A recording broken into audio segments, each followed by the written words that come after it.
Hi, I'm Davy. I'm a wellbeing coach, and this is my first podcast, the I've Been Thinking podcast. Today we're going to be kind of looking into something that I've been thinking about and something that affects my life, and it's always kind of affected my life, and that's anger. We're going to have somebody different every time, every podcast. My first guest is Sam Hutchinson. Hi, guys. Sam is a local musician in the Leeds area, and he's also, that's right, you're also studying your final year at university. Physical education. Fantastic.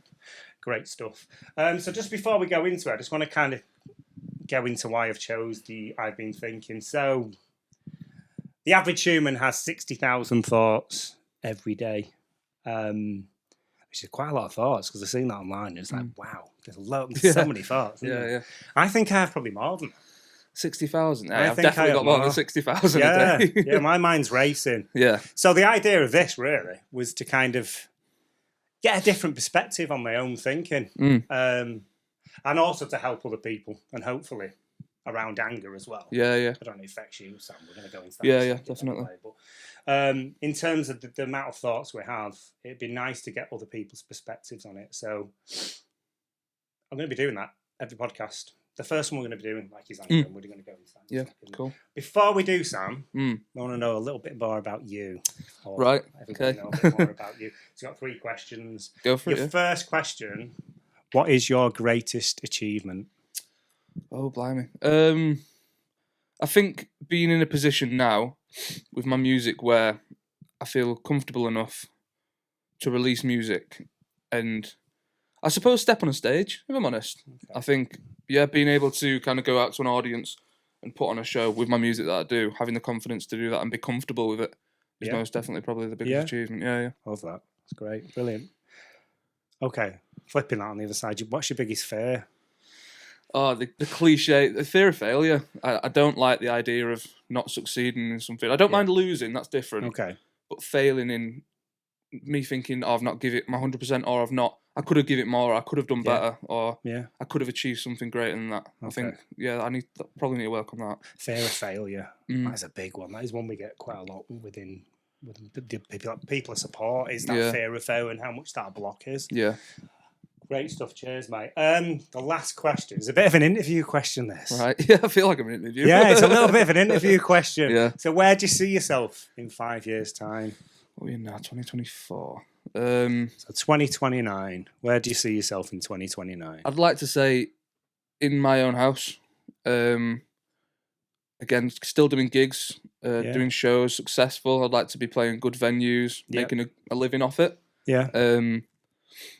Just, I suppose, a better version of myself than what I am now, I guess. Okay. This is, in my head, the beginning of where I want to end up, I suppose. And I think in 5 years, I don't expect to be finished there, but I expect to be a lot further on the way to it as to what I am now.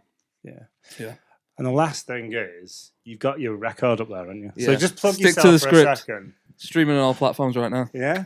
Sam Hutchinson. Yeah. Fantastic. So let's go straight into it. Cool. Anger.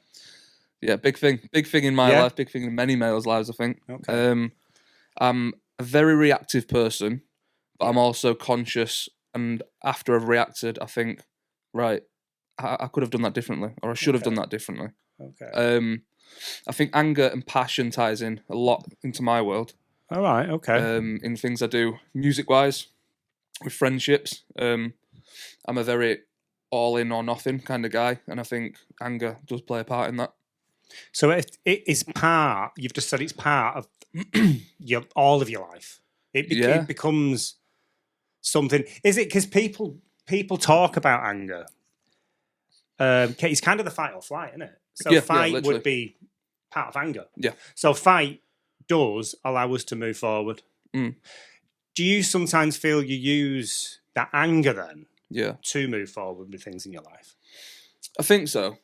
Yeah, sometimes. I think I'd approach a situation and I feel if I've gone into the fight mode rather than flight, which I am usually that kind of person, I'd think, right, in order to move past this now, a surge or a form of anger needs to come out to release it out of me, to be able to move forward past the situation, whether it be an argument, whether it be frustration with work that I'm doing.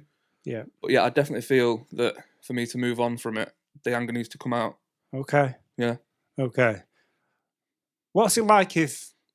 Can you always get the anger out? That's what I want to ask. Can the anger always come out? Not necessarily. Okay. I feel like there's periods in life where I suppose not you need to bottle it up, but a different approach other than anger is maybe needed for the sake of other people. Like again with friendships, if there's someone, let's say, this is not relatable to my friends in the slightest. It's just a prime example. But if you had friends in a friendship group, let's say, and one of them you didn't really get on with, or they didn't really get on with you, yeah.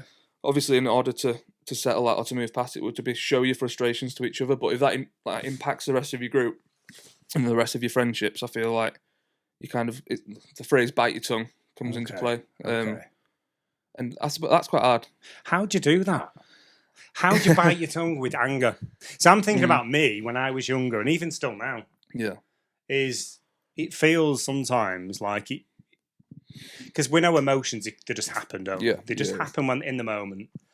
There is like a process, but it is pretty quick, and we get to that emotion pretty quickly. But sometimes it just feels like it's a boiling over. Like there's no kind of control from it. It's like they tell you to feel your feelings, don't they? Yeah. Feel your feelings. Is it okay? This is what I want to ask. Is it okay to fully feel anger? Is it okay to be angry? Yeah, absolutely. Okay. Yeah, there's definitely a space where anger is acceptable. Yeah. And it's a form of emotion that needs to come out. Okay. How it comes out, I think, is the key thing, really. Yeah. And how people kind of react to being angry or being frustrated. Okay. How it comes out. How people react. Okay, then. Do you know something for me is with anger? It doesn't always feel socially acceptable. No, definitely not. I think out of all the emotions that we have, anger's it's judged harshly, isn't it? It's really harshly judged. Yeah, I think aggression's an issue. I completely agree. Aggression's not on. Yeah. But with anger, it kind of gets tied in with that word aggression, doesn't it? Yeah, and I suppose they are slightly different. I think aggression's, I suppose, the reaction of anger. Yes. And then anger is the emotion, is the feeling. Yeah. So again, going back to the question of if is anger acceptable kind of thing, I think feeling frustration and anger is definitely acceptable. But then going back to what people do with that. Yeah. So people would turn to punching, maybe, let's say, or hitting someone or smashing something. Yeah. Whereas other people would kind of sit with that anger and kind of boil them up and just be like, right, I'm taking myself away from that situation. I don't want to be involved with that. Yeah. I think there's definitely different ways of showing it. I mean, there is a model, and I use this in my coaching, and it's quite a simple model. We have a trigger. Yep. And then we have a thought. Yep. Whilst we have a thought in our head, we get a bodily reaction. Right, okay. So release hormones. And then we get an urge. Yep. And after that is our decision. We have a behaviour that is then attached to it. For example, watching a football match. Yeah. Okay, big football match. Yeah, go on. I'm trying to think of one, like a big one. A player gets sent off. World Cup final. Player gets sent off. But it's not sending off. No. And all the home fans, or the fans, can see that was definitely not sending off. So thought for everybody in that moment is, what the hell is the ref doing? Yeah. Total injustice. Yeah. Our player's just been sent off. We're probably going to lose the match now. It's the World Cup final. Yeah. It's like the Italy game. Italy, England in the Euros. Yes, exactly. Yeah. It tends to happen to England quite a lot, doesn't it? Yeah. Then there's a bodily reaction. Yeah. So you get a release of hormones, all these different chemicals that get released from our body. It goes into the fight, flight, or freeze. Have you heard of that before? Yeah. So you got fight or flight, you got freeze. This moment, it's probably going to go to fight. Generally, if he's going to go to fight, there's going to be this rage that builds up from everybody. Yeah. And then there's going to be an urge. You tell the ref. Shout at the ref. Yeah, we've all heard the referee chants and stuff like that. So shout at the ref. The next bit is where it changes. So people are at the football ground or in the pub. Some people will lob the pint at the TV. Yeah. Some people will go to the bar and get another drink. Some people will walk out of the bar. Some people will go to the toilet. Some people might go home. Some people might have a fight.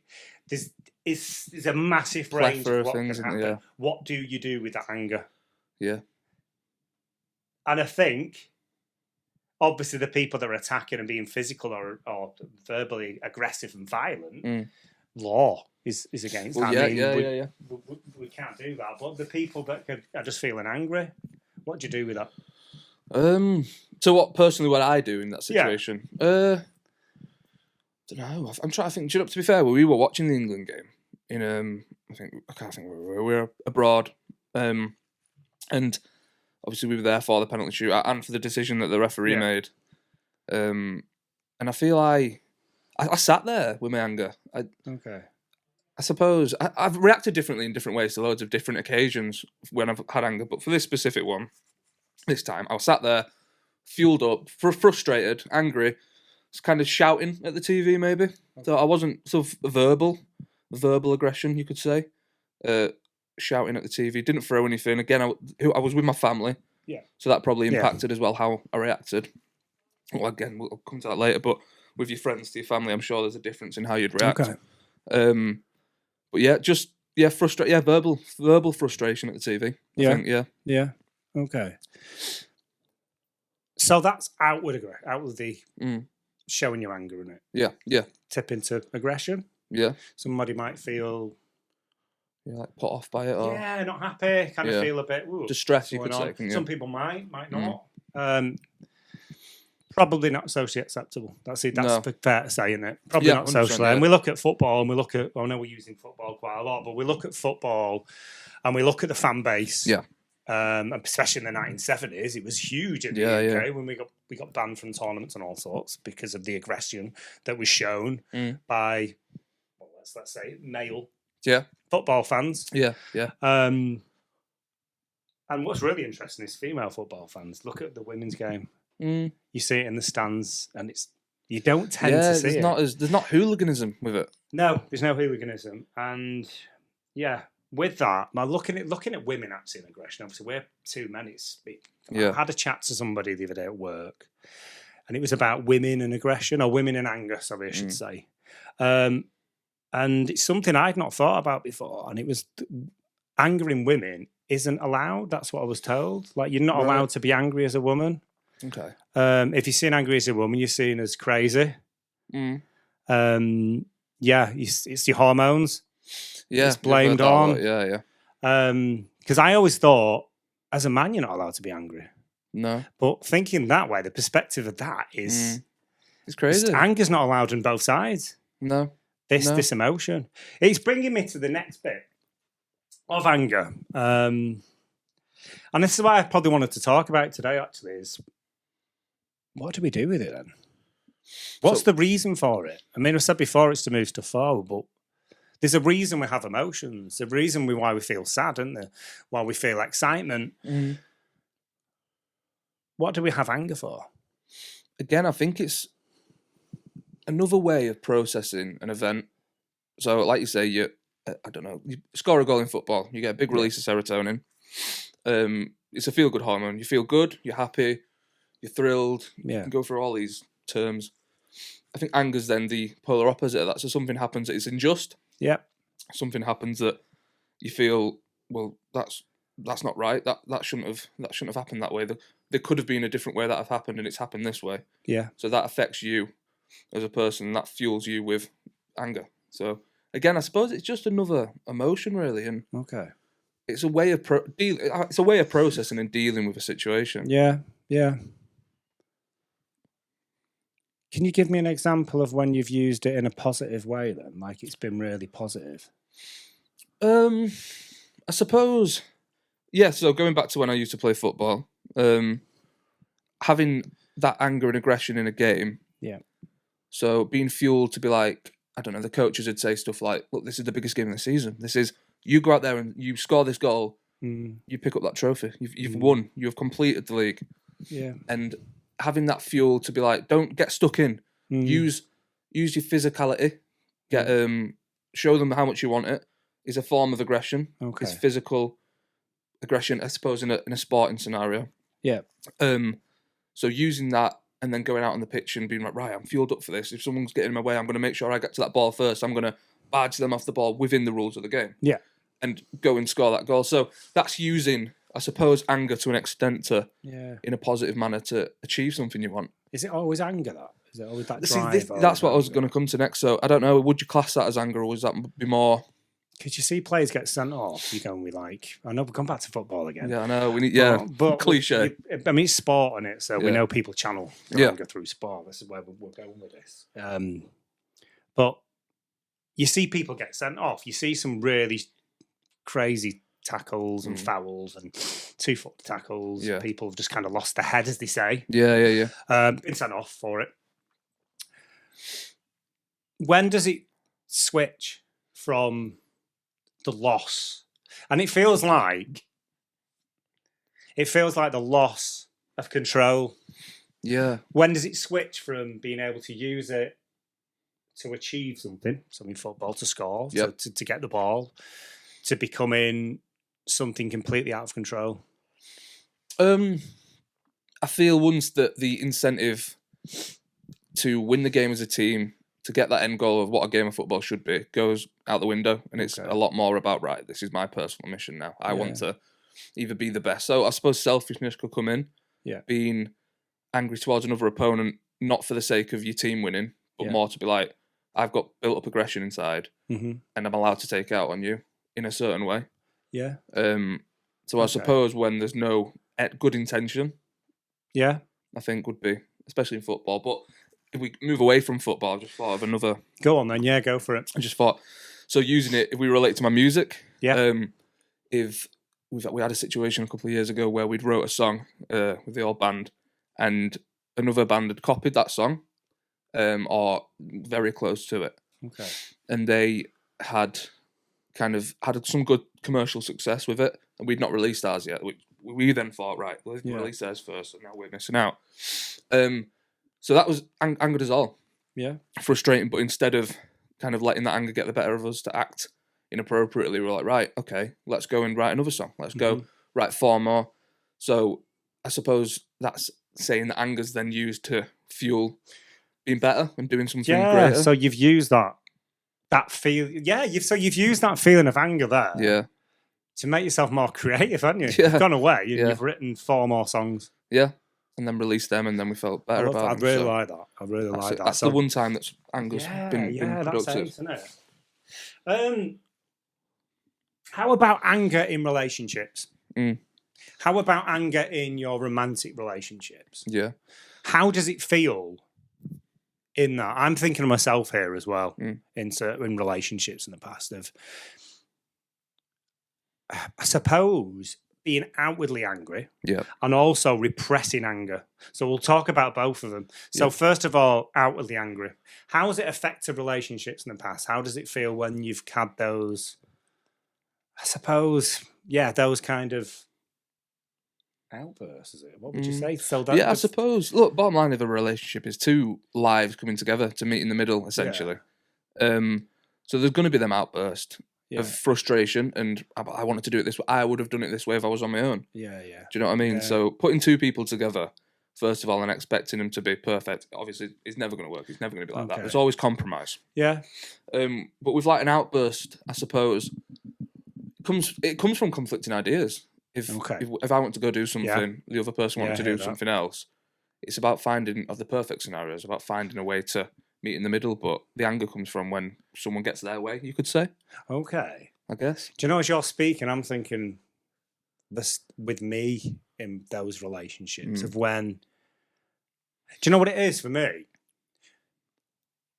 You could be in an argument, right? And then argument's not great. As soon as you go in an argument, you've both kind of lost really. You're in this emotional state. You want to be in, that's what an argument is, isn't it? It's an emotional state. But it's not having the words. And I think that's what it was when I was younger. So not being able to articulate what I wanted to say. Yeah. So because I couldn't articulate what I wanted to say, it was really difficult. Yeah. It was really difficult. So I got frustrated. Frustration then led to anger. never was physically aggressive, but had to get out of that room because I was fuming. Because I suppose with myself, because I can't get the words out how I feel. Yeah. I think I was going to mention them when you mentioned getting out of the room, just slightly going off topic, but feeling like you should be allowed to leave. So I've been in situations before, previously in old relationships, where we'd have an argument and I'd want to leave, but then it was like, no, we're not, like, this is getting sorted now. So not allowing that time to kind of process things and understand, I think, can also heighten anger and being stuck in that. I suppose everyone reacts differently. Yeah. But I feel sometimes it can be, or I've experienced it, should I say, sometimes where you're in a situation, it's socially unacceptable to just walk out and to say, right, I need to process this. Yeah. Whether that was that relationship specifically, or if other people feel that, I feel that can be also a trigger. Going back to your triggers for anger is feeling constricted and not being able to go away and process it. So like trapped. Yeah, essentially. Okay. Class it as that. So do you think if you had space and time, I'm thinking out loud as I'm saying this. So I think if you had space and time,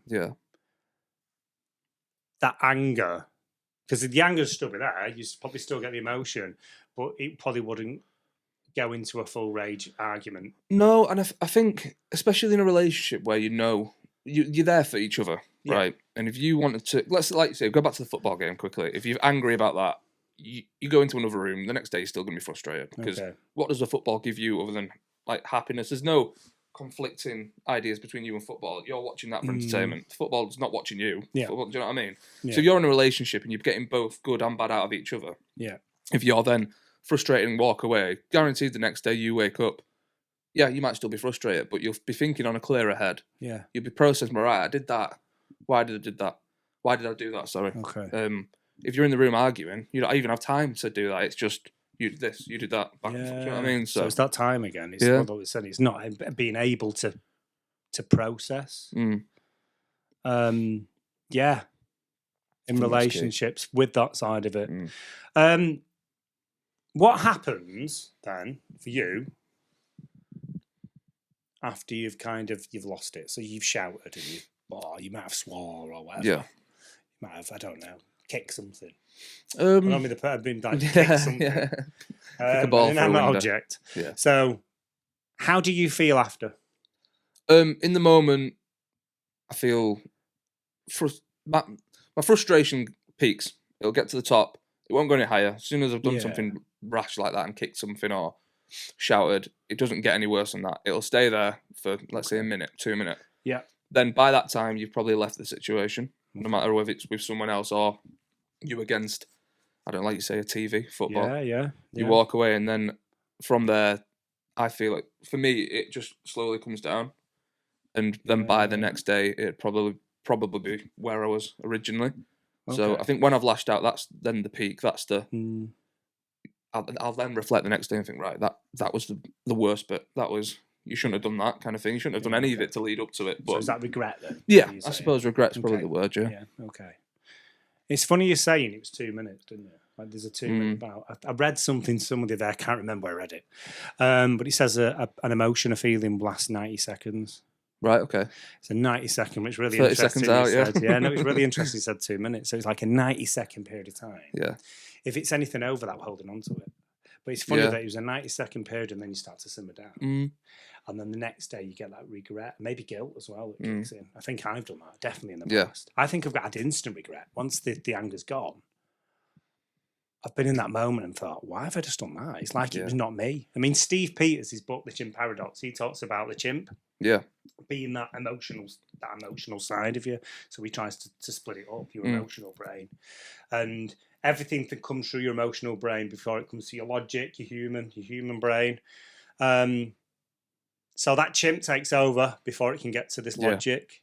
And I think that's what it is. It's like that's why we get the guilt after, because the human gets the guilt, but the chimp's done all the But it's us. It's still us. It's still part of us. So with the chimp, I think it's just noticing it. For me, it's just noticing this is anger, and it's going back to that model, like I said before, and going through it now. How to behave. The thing is, we're not rational when we're in an angry moment. No. Yeah, 100%. I agree. So maybe sometimes it's okay for us to have an outburst as long as we know that's not right. Would you say that? Yeah, I think so. I think, yeah, definitely, I agree. I think going back, saying like hitting that peak, getting frustrated, and then coming away and thinking that was wrong. Yeah, is a good way of reflection, or a good sense of. Maybe could you say could you class it as controlled? Because I suppose the anger's peaked, but then you've come away from it and said, yeah, that was wrong. Or maybe again going back to the chimp paradox, he talks about control's quite hard. And managing. Yeah, I suppose being accountable for your actions is the bottom line. And accountable, 100%. Because, like you said, that emotional part of us is still us. Yeah, yeah. So you still need to be accountable for your actions. In that moment when you are being angry. Yeah. And I'm thinking if you are with somebody who is less angry than you, I'm thinking partners. And what do you need from them in that moment? I suppose it differs on depending what the anger's about. So if the anger's towards them or something they've done, that'd be different compared to if you were angry at, I don't know, a football game. Yeah. So I think as a whole, as an average, support when I'll ask them. Do you want me to say anything first of all? Do you want me to respond in any way, or do you want me to give you time? So I suppose communication is probably the main bottom line of it, I guess. Is that whilst you're being angry? So, like, sorry, were you talking about the peak? So you've got to that point. While you remember that 90-second period, right. So you're still into anger at the minute. Right. Okay. If the person goes quiet, is that better? If the person shouts back, is that better? Is it? It'd be better if it obviously stayed quiet and they didn't. Yeah. They kind of. Look, everyone's going to react different, but I know for a fact if I was angry with someone about something they've done, if they were to stay quiet and just be like, right, you're letting your anger out. They can obviously show frustration, but you've let your anger out. I'm just going to give you a minute to just calm down, rather than shout back, because then that's only really going to fuel more. Yeah. And this isn't us condoning anger. Yeah, just about to say that. I'm saying that it's. But that's what you'd want. That's what I want. Because when we are shouting and when we're being verbal, it's still aggression. Yeah. It's still aggression. It's outward aggression, and it's coming out. It's allowing it to come out. The opposite side of that is that repressed anger and what happens to it then.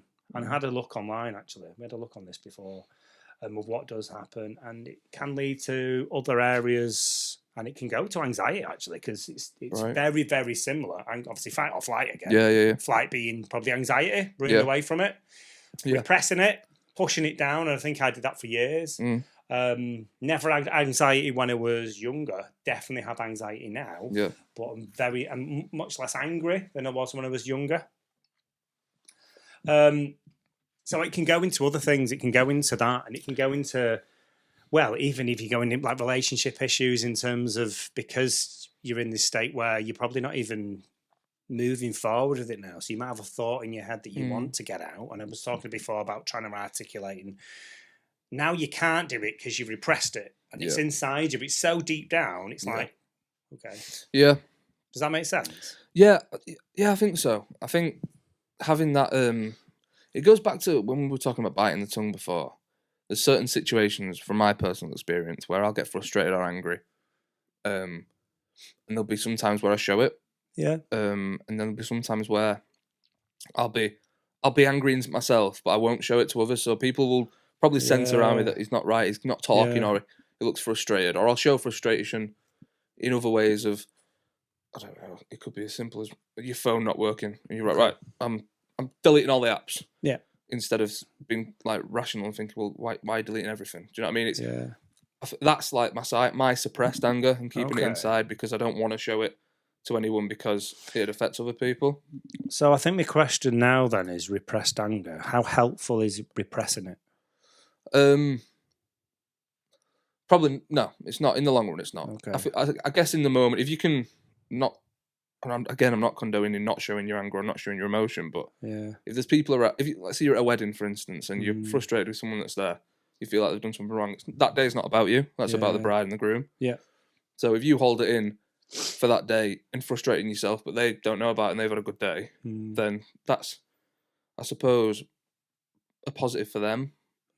But I guess it could be a positive for you because you think. For you personally, though. Yeah, going for me, that's no. It wouldn't. So if you did that for over a period of time, you repress that anger. Yeah. And nothing ever came out, and it was just inside. And I mean, I don't mean aggression as well. I mean like repressing anger, going, I can't feel this way because it's bad. Anger's bad. Yeah, okay, we can't feel this way. Yeah, I mean, they seem to think it's because it can also lead to poor self-esteem, drugs and alcohol. People have kind of used other things to kind of cover it up. To mask it, yeah. To mask, yeah. That's a much better word.